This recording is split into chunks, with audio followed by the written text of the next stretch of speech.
নমস্কার, আমি সুপর্ণা রান্নাঘরে আরেকটা রেসিপি নিয়ে চলে এলাম। তো আজকে আমি আপনাদেরকে বানিয়ে দেখাবো চিড়ে ভাজা।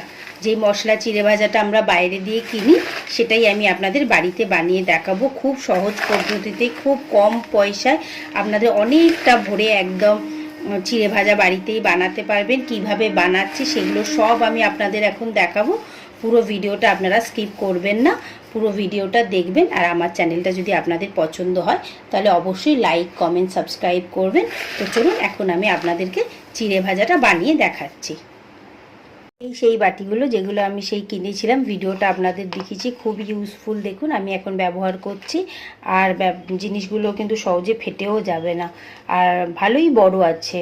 তো এখন আমি এই রিভিউটা আপনাদের দিলাম যে এটা কতটা সুন্দর আর কত কম পয়সায় খুব ভালো একটা জিনিস বাটিগুলো পেয়েছি। তো এখন আমি যেটা এবার বানাতে যাচ্ছি সেটা এবার আমি দেখাচ্ছি আপনাদের। প্রথমে আমি 2 চামচে বেসন নিয়ে নিচ্ছি। যদি আপনারা একটু বেশি করে বানাতে চান তাহলে আর একটু বেশি দিতে পারেন। খানিকটা জোয়ান নিয়ে নিয়েছি, নিয়ে হাতে একটুখানি রগড়ে এর ওপরে দিয়ে দিলাম। অল্প করে হলুদ দিচ্ছি, একদম হাফ চামচেরও কম। অল্প একটু আমি এখন এখানে হিং দিয়ে দিচ্ছি। একদম অল্প করে এখন নুন দিয়ে দিলাম। আর আমি এর মধ্যে একটুখানি রিফাইন তেল দিয়ে দিলাম। একটা জিনিসকে ভালো করে আগে মিক্স করে নিচ্ছি, ভালো করে আগে মিশিয়ে নিতে হবে। এইবার আমি সামান্য একটু একটু করে জল দিয়ে এটাকে একটা ঘন ব্যাটার বানিয়ে নেব। বেশি জল দেব না, অল্প অল্প জল দিয়ে এইভাবে আগে জিনিসটাকে মাখিয়ে নেব। তারপরে যতটা জল লাগবে সেই বুঝে আমরা দেব। আর একটু জল দিচ্ছি, হাফ কাপেরও কম জল লাগবে এটা। একদম দেখুন ঠিক ব্যাটারটা বানিয়ে নিয়েছি। হাফ কাপেরও আমার এই যে দেখুন আমি এতটা জল নিয়েছিলাম আর এইটুকুনি জল আছে, মানে এতটা মতো জল আমার লেগেছে।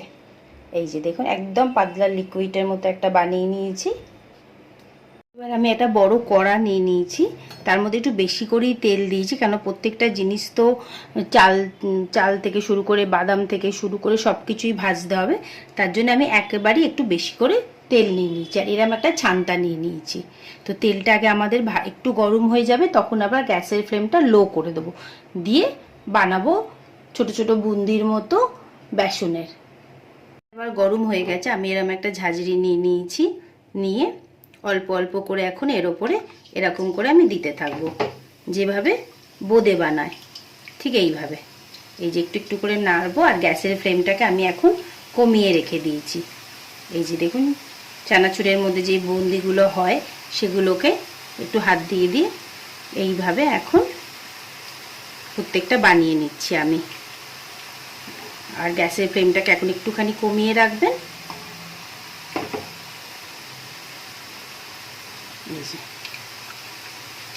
এইভাবে এখন আমি সবগুলো বানিয়ে নেব। খুবই ইজি একদম, আপনারা ঝটঝট করে বাড়িতেই বানিয়ে নিতে পারবেন।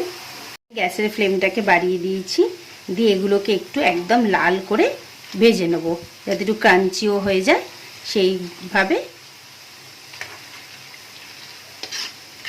আর যাতে দেখবেন একদম পুড়ে না যায়, মানে একদম ডিপ কালার না হয়, সেটাকে একটু লক্ষ্য রাখবেন।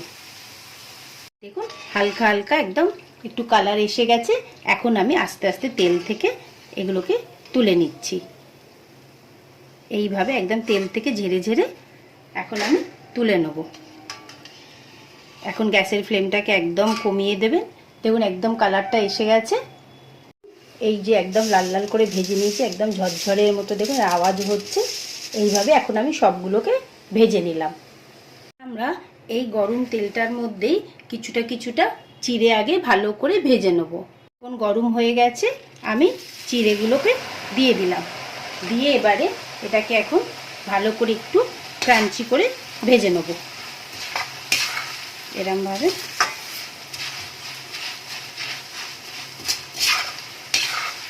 ঝট করে ভেজে নেব, ভেজেই তুলে নেব, বেশিক্ষণ ভাজবো না। এগুলো ভাজা হয়ে গেছে, আমি একটা এরকম স্ট্রেনার নিয়ে নিয়েছি, নিয়ে স্ট্রেনারের ওপর দিয়ে এইভাবে এখন তেলগুলোকে ছেঁকে ছেঁকে চিড়েগুলোকে বার করে নিচ্ছি। যেহেতু একটু বেশি আছে সেইভাবে এইভাবে একদম তেলগুলোকে দেখুন আমি এইভাবে একদম ঝরঝর করে ঝারিয়ে নেব। দেখুন একদম লাল লাল হয়ে গেছে। পুরো চিড়েটাকে দেখুন একদম লাল করে আমি ভেজে নিয়েছি। এবার আমরা কিছুটা বাদাম নিয়ে নিয়েছি, কাঁচা বাদাম নিয়ে নিয়েছি, সেটাকেও ভালো করে ভেজে নেব। এবার আপনাদের যেমন কোয়ান্টিটি থাকবে সেই বুঝে আপনারা জিনিসপত্র দেবেন। এখন এগুলোকে একটু লাল করে ভেজে নেবো। আগে বাদামগুলো একদম লাল করে আমি ভেজে নিয়েছি। এবার বাদামগুলো একটা স্ট্রেনারের মধ্যে দিয়ে তুলে নিচ্ছি। এইভাবে তেলটাকে আগে ভালো করে ছেঁকে নিচ্ছি আমরা। দেখুন একদম লাল করে ভেজে নিয়েছি। অল্প করে আমি শুকনো একটু নারকেল নিয়ে নিয়েছি, সেটাকে স্ট্রেনারের মধ্যে দিয়েই ভাজবো, কারণ যেহেতু এটা একটু অল্পই আছে সেই জন্য এটাকে আর তেলের মধ্যে দেব না। আপনাদের যদি বেশি থাকে তাহলে আপনারা বেশি কড়াতে দিয়ে ভাজতে পারবেন। এটা একটুখানি হালকা লাল করে ভেজে নিচ্ছি। হালকা লাল করে আমি ভেজে নিয়েছি। কিছুটা কারি পাতা নিয়েছি, নিয়েই তেলটা দিয়ে দিলাম। মচমচে করে ভেজে নেব এই তেলটার মধ্যে। এইভাবে ভেজে নিলাম।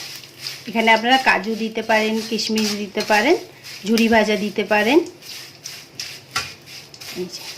একদম মচমচে হয়ে গেছে। এবার এটাকে আমি তুলে নিচ্ছি। এবার একটা চিড়ে ভাজার জন্য একটা মশলা বানিয়ে নেব। তার জন্য আমি 1 চামচ লঙ্কা গুঁড়ো নিয়ে নিলাম আগে। এর মধ্যে 1 চামচ আমি চাট মশলা মিশিয়ে দিলাম। অল্প একটুখানি হিং দিয়ে দিলাম। সামান্য একটুখানি নুন দিয়ে দিলাম। দিয়ে মশলাগুলোকে আগে ভালো করে মিক্স করে নিচ্ছি। এইভাবে প্রত্যেক যেন কোনো ডেলা না থাকে, আগে ভালো করে মশলাগুলোকে মিক্স করে নিচ্ছি আমি। এই চামচগুলোকে দেখে তো চিনতেই পাচ্ছেন, আমি আপনাদেরকে দেখিয়েছিলাম, রিভিউ দিচ্ছি দেওয়ার জন্য এবার বলছি চামচগুলো সত্যি খুবই ভালো। আমি অল্প একটু ঝুরি ভাজা মিশিয়ে নিয়েছি। এবার যেই মশলাটা করেছিলাম সেই মশলাটা পুরোটা এর মধ্যে ছড়িয়ে দিলাম। দিয়ে এবারে আস্তে আস্তে ওপর নিচ করে এটাকে মিক্স করে দেবো। এইরকমভাবে আস্তে আস্তে এটাকে এখন মিক্স করতে হবে। দেখুন একদম ওই যেরকম বাইরে কিনতে পাওয়া যায় ওইরকমই দেখতে হয়েছে না? আর গন্ধটাও খুব সুন্দর বেরোচ্ছে। যেই মশলাটা দিয়েছি, আপনাদের ভিডিওটা কেমন লাগলো অবশ্যই আমাকে কিন্তু কমেন্ট করে জানাবেন। আর এটা একদম বানিয়ে নেবেন। এরকম ছোট ছোট প্যাকেটের দাম 30 টাকা 35 টাকা লাগে, কিন্তু দেখুন আমরা 30 টাকা মতো হয়তো অত খরচা হয়নি, তাতে বড় বাটি 1 বাটি হয়ে গেছে। কেমন দেখতে হয়েছে আপনারাই দেখুন। চিড়ে ভাজাটা রেডি হয়ে গেল। আপনাদের কেমন লাগলো ভিডিওটা আমাকে অবশ্যই জানাবেন কমেন্ট করে। আর পুরো ভিডিওটা দেখবেন আর চ্যানেলটা সাবস্ক্রাইব করবেন। আবার আমি আরেকটা নতুন রেসিপি নিয়ে খুব তাড়াতাড়ি আসবো। টাটা।